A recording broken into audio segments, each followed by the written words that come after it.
Rajkot game zone આગકાંડના ઘેરા પડઘા પડી ગયા છે। નવનિયુક્ત રાજકોટ મહાનગરપાલિકાના કમિશનરે એક્શન મોડમાં આવી અને 18 ટીમો ચેકિંગમાં ઉતારી છે। રાજકોટના અલગ અલગ વિસ્તારોમાં જ્યાં લોકોના જમાવડા થતા હોય છે એવા મોલ, મલ્ટીપ્લેક્સ, થિયેટરમાં જઈ ફાયર એનઓસી, ફાયર સેફટી સુધીની ચેકિંગો હાથ ધરવામાં આવી રહી છે। ત્યારે લોકોમાં પણ જાગૃતતા આવી ગઈ છે। રાજકોટના સ્પીડવેલ હાઇટ્સના રહીશોએ કોન્ટ્રાક્ટર અને બિલ્ડરો સામે ફાયર સેફટીને લઈને પ્રશ્નની રજૂઆતો કરી છે, હોબાળો મચાવી દીધો છે।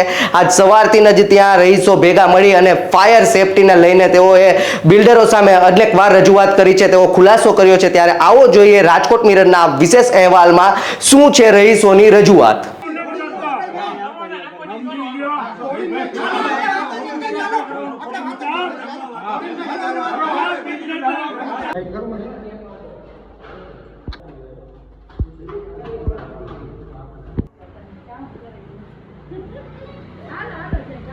મારું નામ અમરીશ। બિલ્ડિંગની અંદર બિલ્ડરે જે પણ વસ્તુ આપી છે, જેમ કે ફાયર, કોઈ પણ જાતની પ્રોપર આપી નથી। ફાયર સેફટીના જે સ્ટોરેજ ટેન્ક હોય એ લગાવેલ નથી। અત્યારે જનરલ ટાંકામાંથી એ લોકો યુઝ કરે છે। બીજું કે ફાયર બાટલાના જે રિફિલિંગ કરવાના હોય છે એ ડેટ 2023 છે બાટલા ઉપર નોટ કરેલી। અત્યારે 2024 અને 5મો મહિનો 31/5 છે, હજી સુધી કંઈ પણ રિફિલિંગ કે કાંઈ થયું નથી। જે એજ ઇટ ઇઝ 2023 જ સાલ બાટલા ઉપર લગાવેલી છે।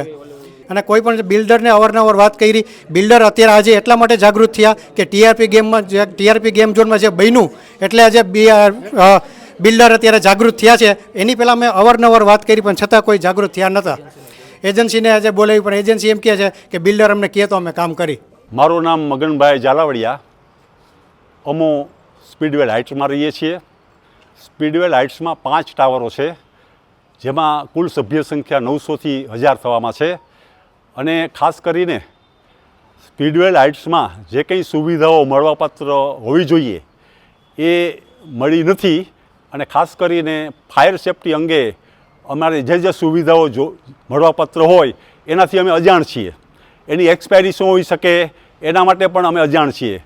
છેલ્લે 23માં એ લોકો આ જે છે ડેમો કર્યો હતો, એ પછી એ લોકો કોઈ આવ્યા નથી। અને બીજી કંઈ જે સુવિધાઓ જે છે એના માટે અમે કમિટી મેમ્બર ઘણી વખત એમને મળ્યા છે, પણ એનો કોઈ હજુ સુધી ઉકેલ આવ્યો નથી। માટે તાત્કાલિક ધોરણે એનો ઉકેલ આવે એવી રહીશોની માગણી ને લાગણી છે। નામ રજનીકાંત વલ્લભદાસ લાલાણી છે અને સ્પીડવેલ હાઇટમાં હું રહું છું, સી વિંગમાં, બ્લોક નંબર 404। 5 વિંગ છે। 5 વિંગની અંદર અમારે જે આ ફાયર સેફટીના જે છે કાંઈ એ 23માં એ લોકો આવી ગયા હતા, ટેસ્ટિંગ કરી ગયા। ત્યાર પછી આજ સુધીમાં કોઈ પણ એવું કાંઈ એનું ટેસ્ટિંગ કે કરવા આવેલા નથી અને અમે અજાણ છીએ આ બાબતથી। અને અમારું કોઈ એવું છે નહીં આમાં કે અમે જાણીએ છીએ અંદર। અને બીજી ઘણી બધી અસુવિધાઓ છે કે જેનો પણ નિકાલ થાય એવી અમારી આ બધા વતી માંગણી અને લાગણી સાથે અમે કરી રહ્યા છીએ આ બધું। મારું નામ Vallabhbhai Nathabhai Jarsaniya, Speedwell height B1003। તકલીફમાં તો એવું છે ને કે જે બિલ્ડરે જે અમને બધું જે સુવિધાઓ આપવી જોઈએ ને એ હજી સુધી અમને પૂરી પાડેલ નથી। બ્રોશર મુજબમાં જે કાંઈ અમારે સુવિધાઓ આપવાની થતી હતી એ અમને આપી નથી। પૈસા બધા અમે એને પૂરા આપી દીધેલા છે, છતાં પણ અમે વારંવાર મૌખિક રજૂઆત કરી, લેખિત રજૂઆત કરી, છતાં પણ અમારી રજૂઆતને ધ્યાન ઉપર લેતા નથી અને એમ કહે છે કે તમારાથી થાય કરી લો, એ તમને હવે કાંઈ મળવાનું નથી। સેફટીમાં તો હજી અમને એ બાબતની કાંઈ જાણ જ નથી। એમાં કોઈ એક્સપાયરી ક્યારે થાય છે શું છે એમાં મોક ડ્રીલ અમને કરાવેલ નથી, ફાયરના ટાંકા નથી, આ બધી ઘણી બધી સુવિધાઓ બાકી હોય તો આ બધું અમને સુવિધાઓથી વંચિત છીએ। એના માટે અમે બધા વારંવાર રજૂઆત કરી છે। મારું નામ જાવિયા યશ, હું સ્પીડવેલ હાઇટ્સમાં રહેવાસી છું, એ વિંગ 1402માંથી। અમારે ખાસ અત્યારે મેઇન મુદ્દો ફાયર સેફટીનો છે। જે ટીઆરપી હાલ અત્યારે ટીઆરપીનો આપણો જે અગ્નિકાંડનો અત્યારે બનાવ બની રહ્યો છે એના ઉપરથી અત્યારે સોસાયટીમાં અમારે ફાયર સેફટીનો મેં મુદ્દો જોયો। જે 2023ની મેન્યુફેક્ચરિંગ ડેટ બાટલામાં લખેલી છે, જે બિલ્ડરના કહેવું એવું છે કે 6 મહિના પહેલાં એક્સપાયર થઈ ગઈ છે।